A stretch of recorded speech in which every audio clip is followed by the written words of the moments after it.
Hello everyone, this is Sarabjit Kaur and today we are going to start our next unit, that is a life skills.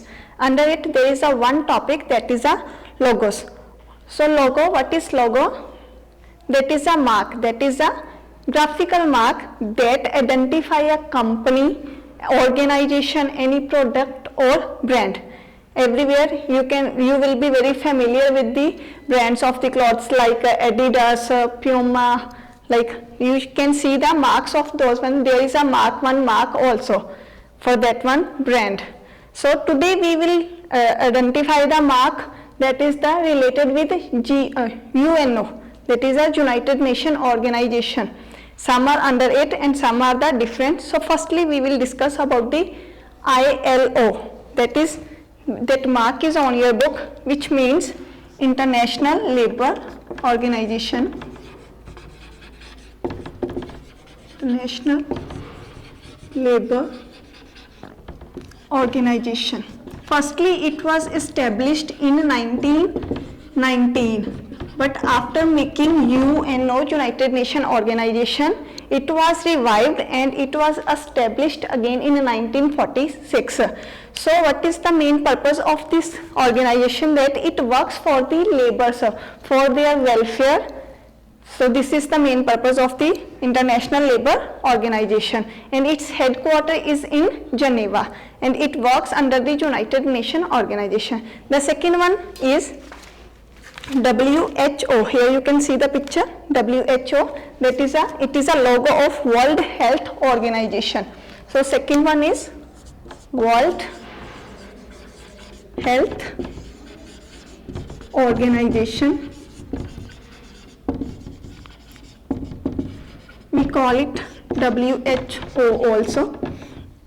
So it was established in 1948 and its headquarters is also in Geneva, and it works for the diseases, the people who are suffering with the big diseases like typhoid, cancer, all these things. They give them some financial help and try to solve their problems. Next one is Indian Railway. That logo is for the Indian Railway. Here you can see the logo, Indian Railways. So this logo works for the Indian Railways, that their timetable, when the trains will come, their welfare and benefits. This is the main purpose of the Indian Railways. Next one is United Nations. United Nations, I already informed you about this one. United Nations, that is a main part. Under it there is a organizations like WHO is a organization of it, ILO and UNICEF, UNICEF, that is afterwards we will discuss about it. These all are the part of the UNO, and it was established in 1945, and its main purpose is to maintain peace in the world. That is the main purpose, and make friendly relations between the all nations, between all countries. Next one is Worldwide Fund for Nature. Here you can see the picture. Worldwide, it is a logo. Worldwide Fund. Worldwide Fund. So what is the main fund for nature? So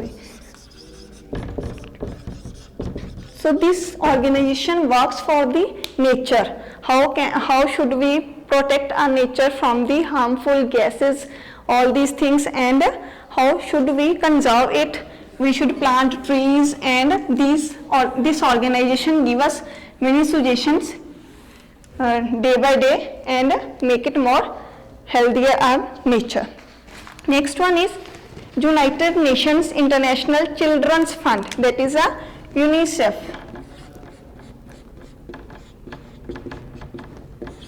United Nations International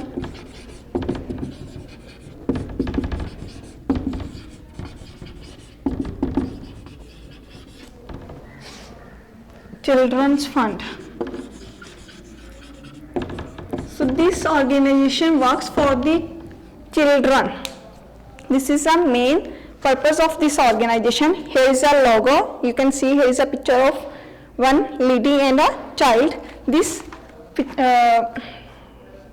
logo is for the UNICEF and it works for the children there, what type of problems they are facing, and they try to solve those ones. Next one is people for the ethical treatment of animals.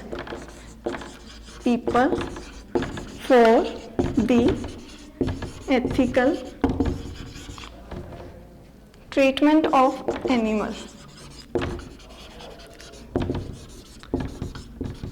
That is also known as PETA. In the previous chapters I already informed you about this one organization, that was Eco-Warriors chapter. So this is a logo of that one. This organization helps the animals.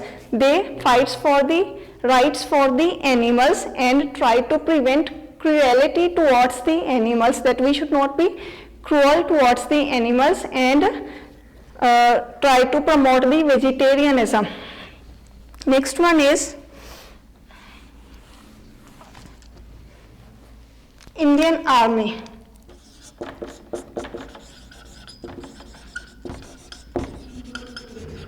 So here is a logo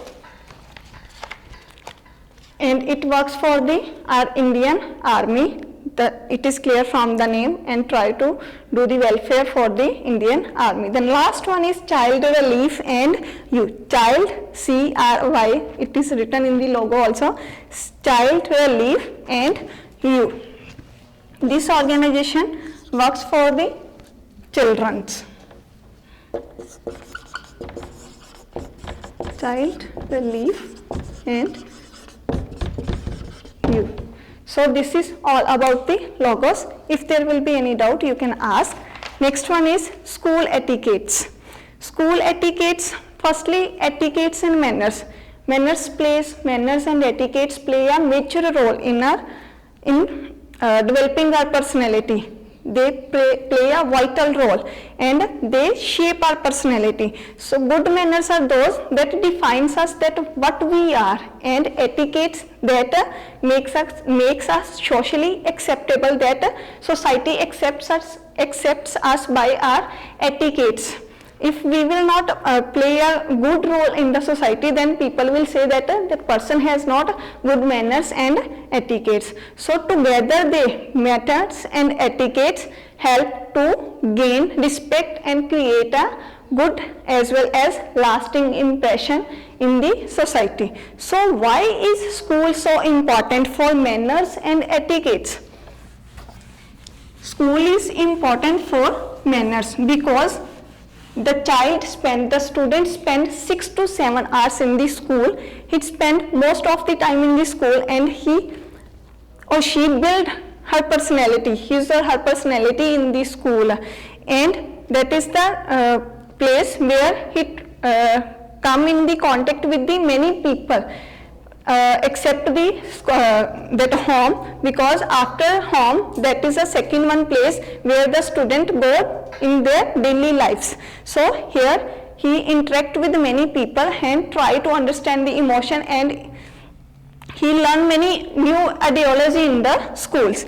So it is here that he learns to be independent, and he also learn how to be independent, because in the home that person will be protected in the protected zone, right? And whenever he come to the school, he try to be independent, because in the school he takes his own all decisions by himself or herself. That is why he starts to be independent in the school. The next one is that in the school he taught the spirit of equality and harmony. In the school he learns that we should treat everyone equally and with harmony. Harmony means peace. We should treat everyone equally, that there should be no discrimination on the basis of their color, that he is black and he is white. There should be no discrimination in the school. He learns that we all are equal. This is the main role of the school in developing the child, in developing the child's personality. So what the kind of conduct is acceptable and accepted in the school? These things we will discuss now. Which type of conduct we should do in the schools? Firstly, the child should be disciplined. He should know that I should be disciplined in the school. He should know the rules and regulations of the school and try to follow all those rules and regulations in the school. He should try to be disciplined. There should be internal discipline in himself or herself. Next one is he should respect the teachers.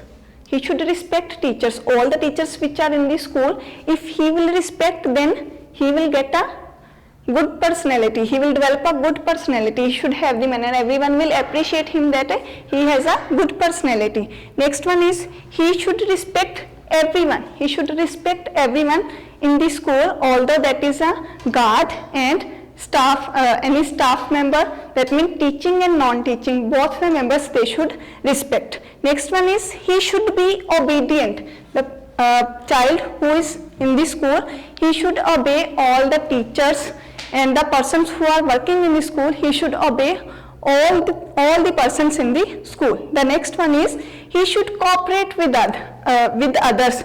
Cooperation should be there. He should help others. If she or he will help others, then he will inculcate the value of the cooperation in himself or herself. He should know that we should help others. Then the good personality will be developed.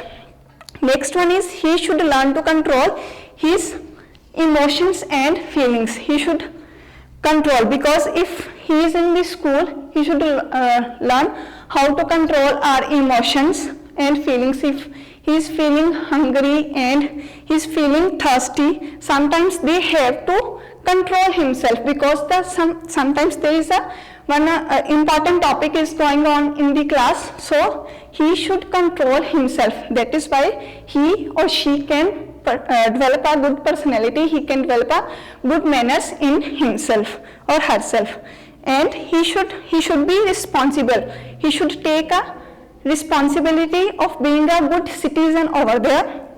Last one is he should not damage the school property. Here in this school there is a school property, like there will be a playground in the classroom, desk, all the things. He should not damage those ones.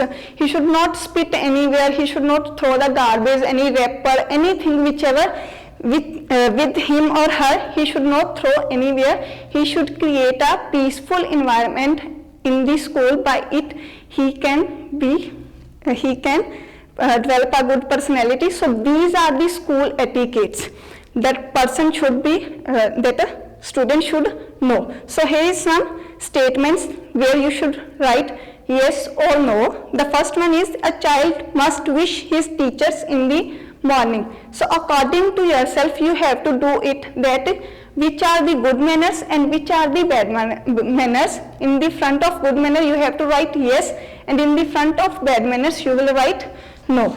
So this is all about the logos and school etiquettes. If there will be still any doubt, you can ask, and thanks and have a nice day.